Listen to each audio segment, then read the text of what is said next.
है वो नाजमाबाद से आ रही है और सामने पुलिस की गाड़ी पहुंच चुकी है। यहाँ आप सामने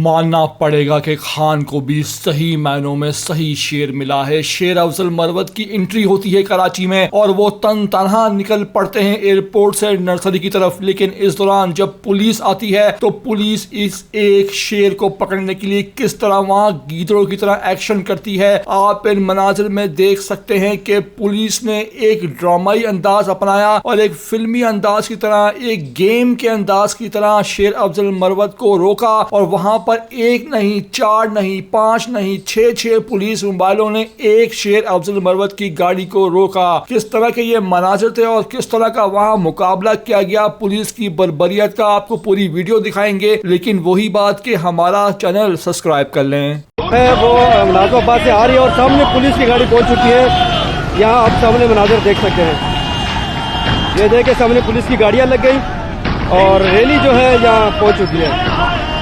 इसमें पाकिस्तान तहरीक इंसाफ की क़यादत, उनमें से सईद अफरीदी है, सैफुर रहमान है और शेर अफजल मरवत अगर आप देख सकते हैं सामने शेर अफजल मरवत जो है वो इसमें रैली में मौजूद है।